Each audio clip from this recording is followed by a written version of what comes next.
우연히 드로우 앤드류님의 넥스트 드로우 앤드류를 찾습니다 라는 영상을 보게 되었습니다. 준비된 그린이에게 주는 기회. 나이 제한이 없다는 말에 혹시 나도 새로운 도전을 좋아하고 글 쓰는 일에 나름 흥미가 있어서 꽤 관심 있게 영상을 봤는데요. 넥스트 드로우 앤드류의 조건이 있더라고요. 1. 드로우 앤드류의 가치관과 닮은 사람. 앤드류님은 함께 성장하길 원하는 사람인 것 같아요. 알고 있는 것을 공유함으로써 본인도 성장하고 공유받은 사람들도 성장하길 원하는 사람이요. 저도 사람들에게 인사이트 주는 일을 좋아하고 그대로 따라해서 잘 되면 저도 참 기쁘더라고요. 그리고 두님은 새로운 것에 도전하는 것도 좋아하시는 것 같아요. 이것저것 해보다가 이것에는 열정이 없구나 느끼고 깔끔히 포기하고 이건 내가 좋아하는구나 알게 돼서 더 깊이 파고들게 되면서 내 스펙트럼을 넓히고 깊이 있게 그리고 체계화하는 것을 잘하시는 것 같아요. 저도 일단 생각이 들면 바로 실행하는 경향이 있는 편이에요. 사실 유튜브 하기 전 블로그를 했었는데 네이버 블로그에서 주간일기 챌린지를 했었어요. 주간일기 챌린지를 하면 상품을 준다길래 무작정 글을 썼는데 한 개, 두 개 쓰다 보니 체험단도 되고 재밌더라고요. 그러면서 유튜브에 관심 가지게 되면서 2023년이 되면서 아예 유튜브로 갈아타게 됐죠. 사실 블로그는 첫 아이 낳고 육아 블로그로 시작했다가 복직하고 바로 둘째 아이를 가지면서 블로그는 못했었어요. 마음 한켠에 블로그를 계속 하고 싶다는 생각을 하긴 했었는데 작년 9월 마침 주간일기 챌린지 이벤트가 진행되고 있었고 그걸 계기로 다시 시작한 거죠. 그런데 유튜브는 저도 모르겠어요. 그냥 일단 영상 업로드해보자. 망하면 채널 다시 만들면 되지 라는 생각으로 목표도 없이 그냥 시작했어요. 이것저것 하다 보면 뭐라도 남겠지 이런 생각으로 그렇게 2달 만에 그리고 600여 명의 구독자분들이 생겼고 너무 감사합니다. 어쨌든 저는 2아이의 엄마이고 일도 하는 워킹맘입니다. 저를 아는 사람들은 대체 언제 시간이 나서 유튜브를 하냐고 그래요. 블로그 할 때도 마찬가지의 반응이었고요. 시간을 쪼개서라도 하고 싶은 건 하는 성격이라 가능한 것 같아요. 그리고 하고 싶은 걸 하고 있을 때가 가장 행복하니까 잠을 줄여서라도 하고 있고 아이들이 조금 더 커서 엄마의 손이 덜 탈 때가 있을 거니까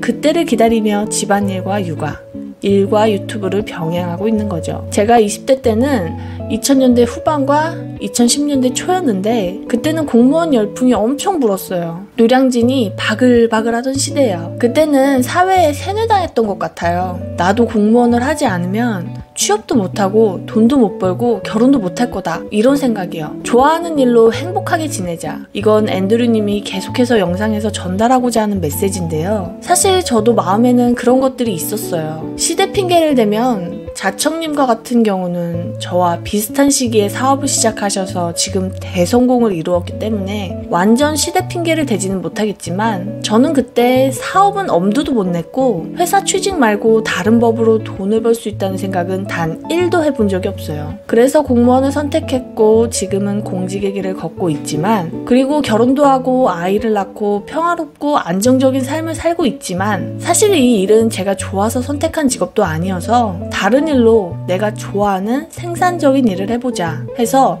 블로그도 시작하고 유튜브도 시작한 겁니다. 그리고 유튜브도 내가 어떤 컨텐츠를 해야 할지 몰라서 이것저것 올려본 거고요. 영상을 올리다 보니 제가 누군가에게 인사이트를 주는 일을 좋아하더라. 이런 것을 발견하게 된 거고요. 이런 면에서 앤드류님과 가치관이 비슷하지 않나 생각해봅니다. 2. 세상에 던지고 싶은 신선한 메시지가 있는 사람. 드로우 앤드류님의 메시지는 좋아하는 일로 행복하게 지내자인데요. 저는 저의 메시지를 찾기 위해 고민을 좀 해봤어요. 저는 아이들이 하고 싶은 일은 법과 규칙과 예의를 어기지 않는 선에서는 모두 다 하게 해주고 싶었어요. 그래서 아이들이 자립심이 좀 강한 편이고 요즘 하고 있는 일은 가족을 위해서 할 수 있는 일 하루에 1가지 이상 하기예요. 가족을 위해 할 수 있는 일을 하면서 보람을 느끼면 나중에 커서 학교에서 할 수 있는 일을 하면서 보람을 느끼게 되고 더 크면 사회에서 할 수 있는 일을 하면서 보람과 동시에 성공할 수 있다고 생각하거든요. 아직은 어려서 놀이방 정리, 이불 정리, 신발 정리 이런 쉬운 일을 하고요. 저는 당연히 해야 할 집안일인 설거지, 청소, 빨래 등등의 일을 해요. 그리고 다 같이 하고 나면 칭찬 의자에 앉아서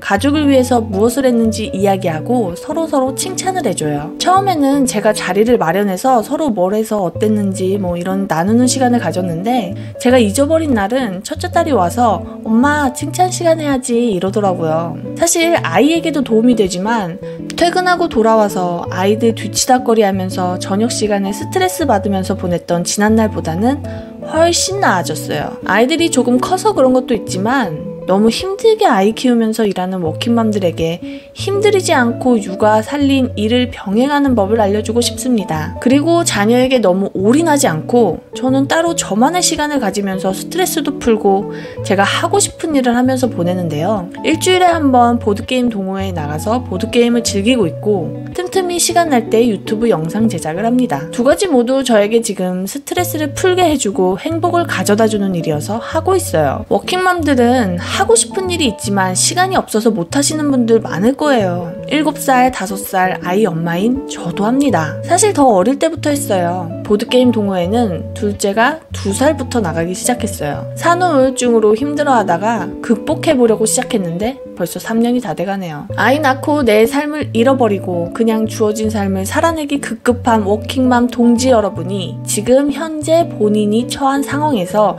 최대한 나를 위해 할 수 있는 일, 내가 좋아하는 일을 해서 행복해지기를 바랍니다. 3. 자기만의 특별한 스토리가 있는 사람. 저는 사실 도전을 좋아하는 성격이에요. 나만의 특별한 스토리를 만들어야지 하고 생각하고 살았던 건 아니었지만 넥스트 드로우 앤드류님의 자격 조건 때문에 생각해보니 어떻게 보면 특별한 스토리가 있는 것 같더라고요. 중학교 때는 고등학교 인문계 간당 정도 실력이었고 고3 때까지 공부도 안 하고 놀았어요. 사실 저는 서울로 대학을 가고 싶었는데 집안 형편이 어려워서 못 보낸다고 못을 박아놔서 그냥 고등학교 졸업하고 공장 같은 데 취직할 생각이었어요. 그런데 수능 100일 남기고 내 인생에 다시 없을 고3인데 수능에 도전해보자 라고 마음먹고 딱 100일 수능 공부에 올인했어요. 그랬더니 서울권에 갈 수 있는 점수가 나왔어요. 그런데 집안 형편상 서울권은 못 가고 제가 사는 지역에서 나름 인정받는 국립대학에 진학했습니다. 그리고 장학금도 받게 되는 일도 생기고요. 제가 수능에 도전하지 않았다면 지금의 인생도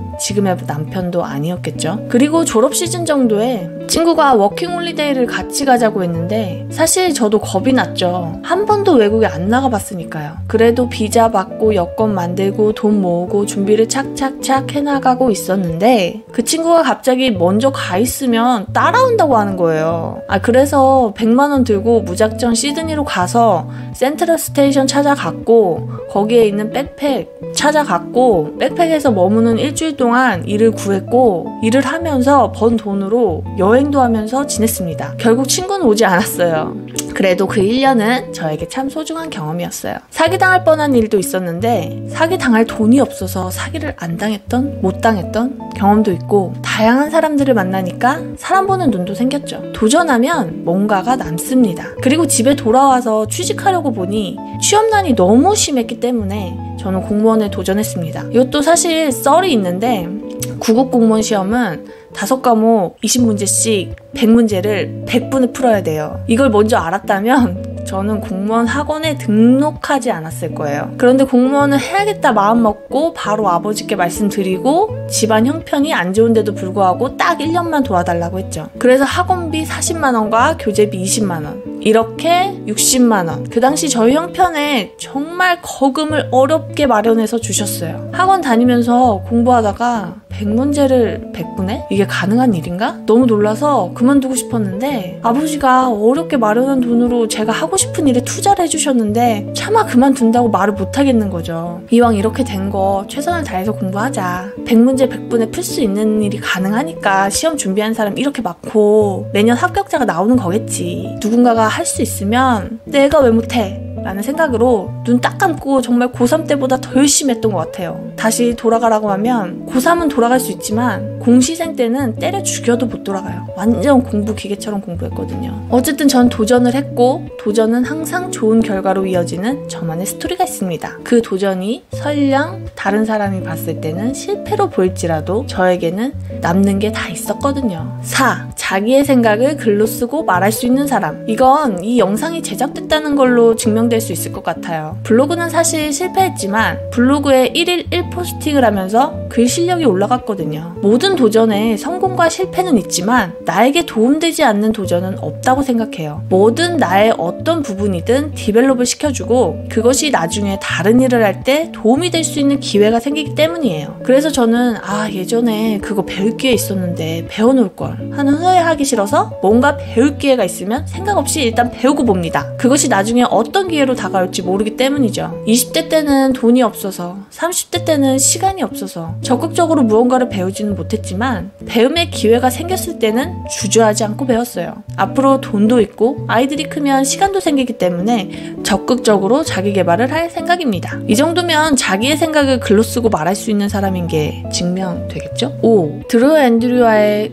프로젝트에 적극적으로 참여할 수 있는 사람. 제가 지금은 얼굴을 드러낼 수 없는 게 직업 특성상 좀 어려운 부분도 있지만 구독자 10만이 되면 얼굴을 공개할 계획이 있습니다. 그 정도 되기 위해서 제 성격에 이것저것 또 도전해보지 않을까요? 컨텐츠의 질도 좋아질 테고 수익화도 이룰 수 있을 테고 그때는 제가 공무원이 아닐 수도 사람 일은 모르니까요. 그런데 만약에 드루 앤드류님과의 프로젝트에 함께 한다면 적극적으로 참여할 수 있는 상황적 조건이 맞춰질 수 있겠다 싶기도 합니다. 이렇게 자격 요건 하나하나 뜯어보면서 저에게 맞춰보니 이건 저를 위한 프로젝트라고 하기엔 어마무시한 지원자들이 많을 테지만 이건 저의 도전 중에 한계고요. 만약 프로젝트에 선정되지 못할지언정 저에게는 한 단계 성장하는 기회가 되었음에 감사합니다. 드루님의 영상 중에 아직 못 본 영상들을 보면서 새로운 인사이트를 많이 얻었거든요. 이제까지 제 이야기를 시청해주신 분들께 너무 감사드립니다. 이건 온전히 저만의 이야기였거든요. 그래서 구독, 좋아요 안 눌러주셔도 됩니다. 감사합니다.